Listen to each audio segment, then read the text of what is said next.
My name is Mina. I love how every season is perfect for enjoying food. I'd say as I ate season after season, now at 36, I've grown quite a bit. Aiming for a model's figure? Well, not exactly, but I do wish to get back to the slim shape I had in my 20s. Today, I want to share a dramatic experience from my 20s. Please listen to my story. It happened a decade ago. Back then, I was a brand new wife, married to Ern, who was 2 years my senior. Being older, he often took the role of teaching me things. And why was that? Well, I had only part-time job experience, no experience living alone, and was quite naive about the world. I was working part-time when I started dating my boss, Ern, and we soon married, making me a clueless homemaker. My parents both worked, so I could handle household chores, but I was clueless about things like activating gas services after moving, or understanding security deposit and key money systems. I relied heavily on my husband for these. At work, I was learning from my husband, and at home, he was teaching me things too. This, I believe, was our downfall. He began to comment on every little thing. For instance, if I finished chores and watched TV, he'd say, "Didn't you stretch out the laundry properly? It looks wrinkled." If I cooked, he'd complain, "Carrots again? Using the same ingredient 2 days in a row isn't good." And while vacuuming, he'd critique, "You shouldn't stretch the cord so much." His remarks started to feel like he had too many personal rules. At first, I thought maybe he was right about the laundry or getting tired of the same ingredients. I listened to him. But then he'd find something new to criticize. When I bought new clothes with my savings, he scolded, "Why do you need new clothes when you're just at home? Don't be extravagant." Though I bought it with my own savings. If I went shopping in shabby clothes, he'd surely say, "That's embarrassing." I couldn't win. What did he expect me to do? To him, it might have felt like he was just teaching me, but he had turned into a constant nag. Yet he did nothing himself. He would just tell me what to do without lifting a finger. Naturally, he never did any housework. He had lived alone and could obviously handle chores, given his complaints about mine. But he would insist, "I'm tired from working all day. I don't want to work at home too. You're the homemaker, so let's divide the roles." And he never helped. Initially, I thought there was some reason in my husband's words. I take care of the house. In exchange, he earns the living expenses. It seemed like a fair division of labor. Little did I know just how much he would nag. Gradually, I couldn't help but think, if you have so many complaints, why don't you do it yourself? I thought about working part-time, to be on equal footing, and discussed it with him, but he immediately dismissed the idea. When I asked why, his answer was shocking. "What's gotten into you, wanting to work so much? You're not planning to cheat, are you?" he said. What kind of reasoning is that? If he's that worried about someone else taking me away, I'd wish he'd cherish me more daily. But to him, all this was supposedly for my sake. And he felt he was protecting me, keeping me safe from the dangers of the outside world by not letting me work part-time. But honestly, such a roundabout protection is hardly appreciated. I'd rather have a token of appreciation like some fancy rusks sent my way. I know I'm not unloved, but there's a lack of kindness, a lack of consideration. Gradually, I started feeling resentful towards my husband. Then one day, "Mina, why didn't you wake me up?" he erupted, in his pajamas and bed hair, completely losing his dignity. "Huh? You never asked me to wake you up, and you always set an alarm because the time you need to get up varies depending on your work schedule. You can wake up on your own." "I forgot to set the alarm? It's your fault I overslept." "Huh?" I couldn't help but respond in disbelief. It's absurd to blame me for his oversleeping because he forgot to set his daily alarm. Especially since I wasn't even informed about what time he needed to wake up today. "Seriously, you're so inconsiderate. I wanted a leisurely morning, and now I have to rush to work. Be more careful from now on." I wish he'd just sleep forever. Oblivious to my growing irritation, he moved around noisily, constantly complaining, hastily washed his face, and left for work, nearly still in bed hair. It's so infuriating. Maybe for dinner tonight, I'll make everything he dislikes. Even as I harbored such ill thoughts, I diligently prepared dinner and waited for my husband that night. When he returned, I greeted him with the usual, "Welcome back," only to be angrily rebuked. "Enough is enough." Confused, I asked what happened, and it turned out he forgot something important due to his oversleeping in the morning. "I needed those documents for a meeting, and I forgot them because I overslept. It's your fault for not waking me up. One disaster after another. But aren't I the one experiencing the real disaster here? I'm being scolded for something I didn't do.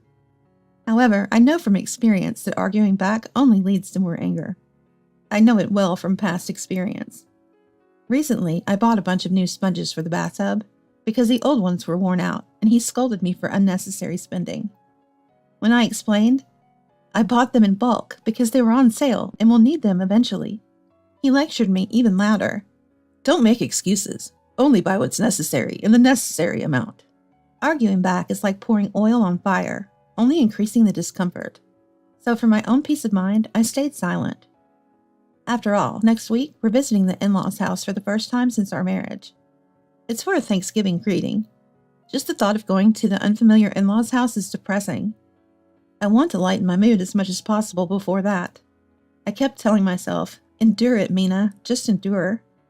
And finally, the day of visiting the in-laws' house arrived. My husband was in a good mood that day, and while there were the usual naggings, it didn't escalate into anything serious. He was smiling so much, I found it somewhat eerie. Is he that happy to visit the in-laws' house? But maybe I should have sensed danger in my husband's behavior. When relatives gathered in the living room, the incident happened. Ern, how's married life? Must be the happiest time, right? A tipsy relative asked him. Well, it's quite challenging, my husband replied. Can't understand your wife's feelings, huh? To be young. No, it's different. She's really naive, always wasting money and causing me trouble. What? I was shocked to hear this exchange from a distance, and my husband, noticing me, looked over with a mocking smile. While we're at it, she just recently bought a ridiculous amount of cleaning supplies for no reason. She makes excuses, saying they're consumables, and it's better to buy in bulk. Well, isn't that okay? She's going to use them, right? No, it's not just that. Even her cooking has issues, like using the same vegetables 2 days in a row. She probably buys groceries in bulk, without considering expiration dates. And she buys clothes unnecessarily, even though she doesn't work. Vegetables are often sold in bags, and, every couple has their issues. I almost laughed at how the relative was trying to wrap up the conversation safely, realizing that my husband was being a bit unreasonable. No, you don't get it, Uncle. It's not just that. She's causing me trouble with her wasteful spending and naivety. Right, Mina? You can't do anything. You're inconsiderate, sloppy with chores, and have no sense of money. I was startled when he suddenly turned the conversation to me. I was irritated by his smug face. I admit I'm naive, but I don't recall being wasteful. I bought the clothes with my own savings, and the cleaning supplies were necessary. It seemed the relatives understood this too. I wasn't the strange one here. My husband, who still blames me for oversleeping, seemed to want to embarrass me in front of everyone as revenge. He wanted to show off. Look how I am taking care of my incapable wife. What a great husband I am. Maintaining his false dignity at home and now trying to display it outside. Ugh, how infuriating. That's right, everyone. Please help educate my wife.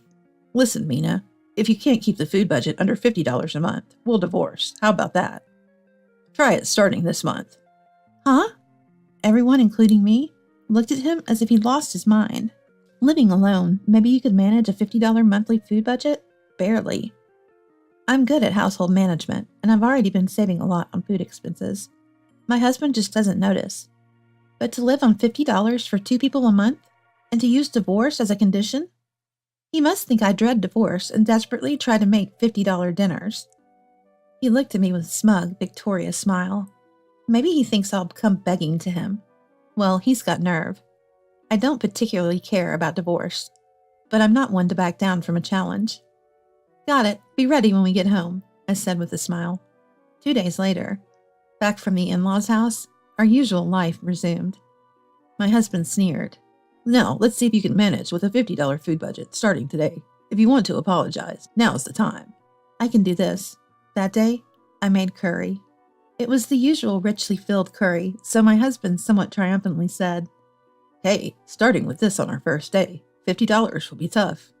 You really don't think things through. The next day, I served curry again. He remarked, The same menu 2 days in a row? Isn't that a bit sneaky? Well, fine. If I don't let this slide, you'll end up divorced. I won't make a rule against repeated menus. The following day, again, it was curry.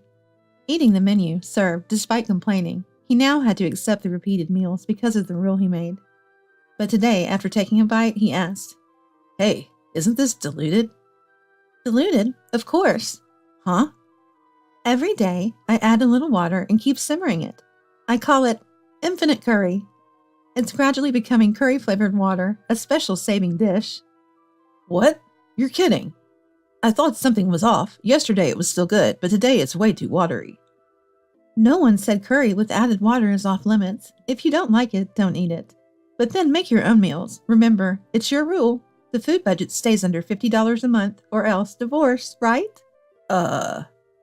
Seemingly not wanting to divorce, my husband silently continued eating the infinite curry. A week or so of infinite curry later, when the pot was finally empty, he was visibly relieved. The next morning he smirked. What will you feed me today? Apologize now if you want. I smiled back. Look forward to it. I'll put extra effort into it. That night, what awaited my husband was a mountain of lettuce on a plate and a bottle of salt. Huh? After a small exclamation, he alternated between staring at the lettuce and me in silence.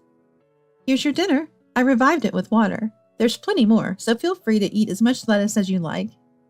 You're joking, right? If you don't like it, feel free to serve an expensive dinner and go for that divorce. No.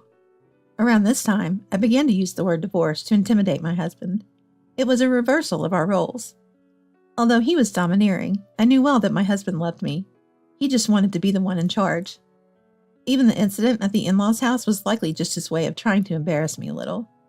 His repeated offers for me to apologize suggested he wasn't serious about divorcing. That's why I went along with his unreasonable demands, confident that I could turn the tables. But seeing such a bossy person silently eating lettuce, almost in tears, was amusing. Looks like lettuce again tomorrow. With that thought, I continued serving lettuce for about 4 days. However, realizing that the daily fiber overload was upsetting his stomach, I decided not to keep it up for a week. I'm not a monster, after all. Since he had a troubled stomach, why not make something gentle for it? That evening, dinner became soup and rice, mostly liquid.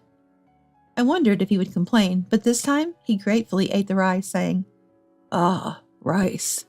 It seems the modest lettuce lifestyle had humbled him, almost like a monk. Excellent.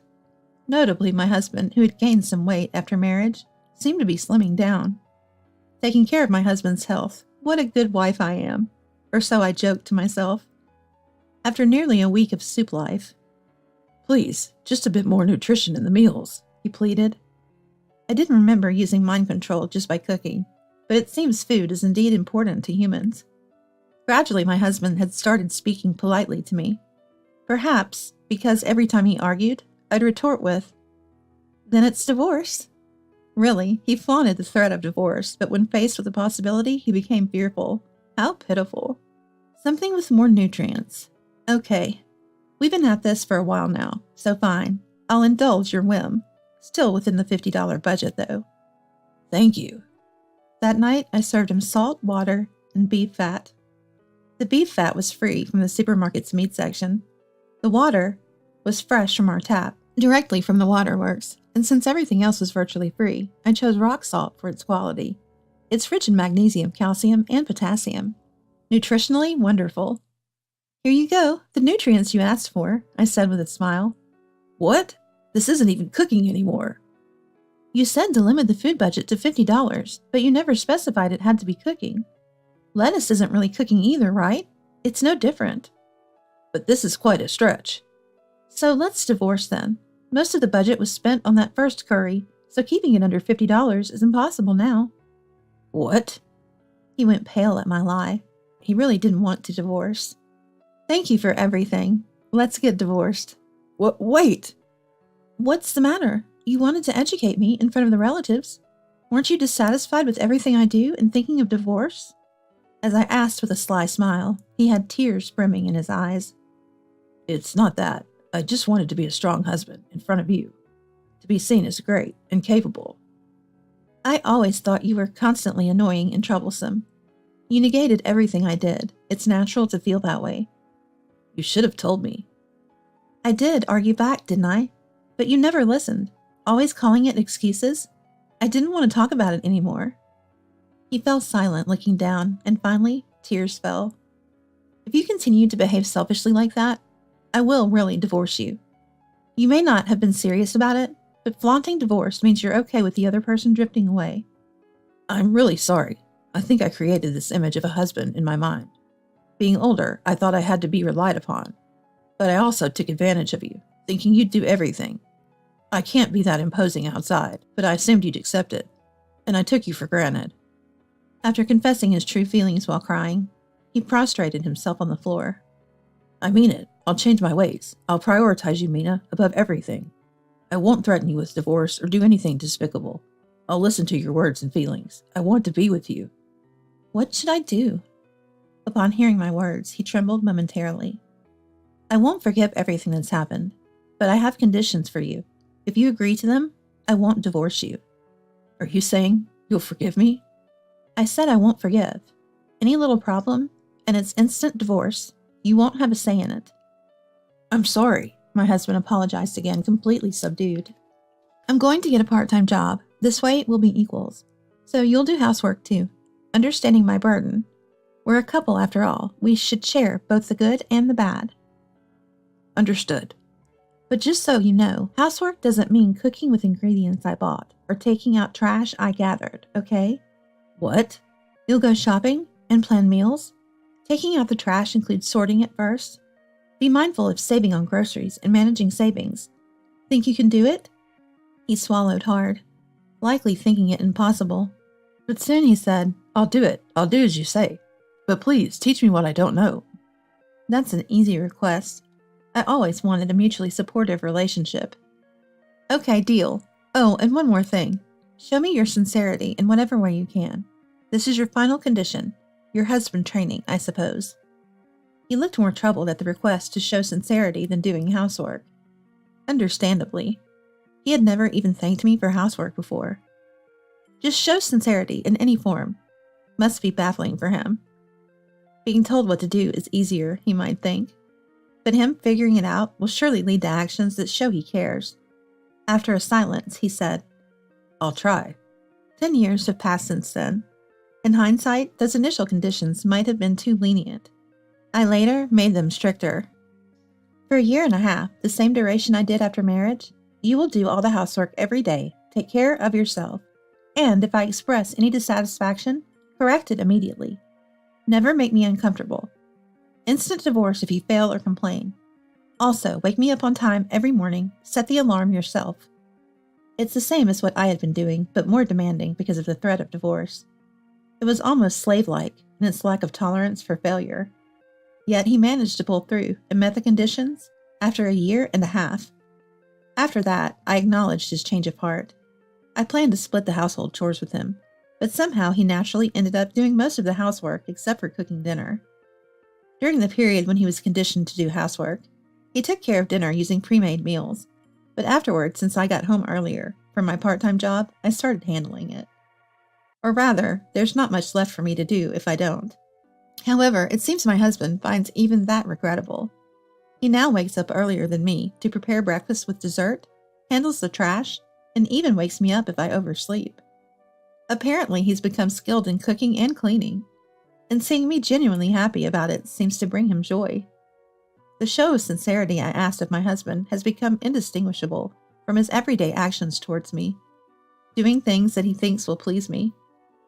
On ordinary days, he brings home my favorite foods, and if I casually mention a dish looks tasty on TV, he learns the recipe and tries hard to make it.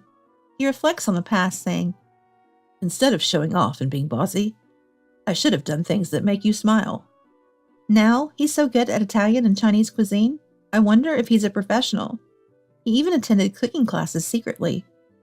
It's amazing how people can change. His kindness and transformation are delightful. But I need to be careful not to become a spoiled wife who is pampered too much. Divorce was an option back then. But he hadn't cheated or lacked love for me. It was just that his way of expressing it was wrong or misguided. It was a mistake due to his clumsiness. If he ever reverted to being domineering, I wouldn't hesitate to choose divorce. but that worry seems unnecessary now. He's become a doting father to our now 5-year-old daughter, making whole cakes with patissier-level skills for snacks. If I let go of the past, he's a husband who doesn't stray, earns a decent income, and actively participates in housework and parenting. A prime catch indeed. My mom friends and colleagues at my part-time job always envy me when I talk about him. Everyone has failures and flaws. I'm sure I caused trouble for him too, being naive. We're both at fault. The important thing is how we face and control our own mistakes and flaws. We want to show our child that as a couple, we can speak openly about our shortcomings and work on them together. But there's a lingering effect on my husband. Sorry, did I do something wrong? He gets scared whenever I make curry for dinner. Does Daddy not like curry? Our daughter tilts her head. Yeah, weird Daddy. It's yummy though. Our home is peaceful today.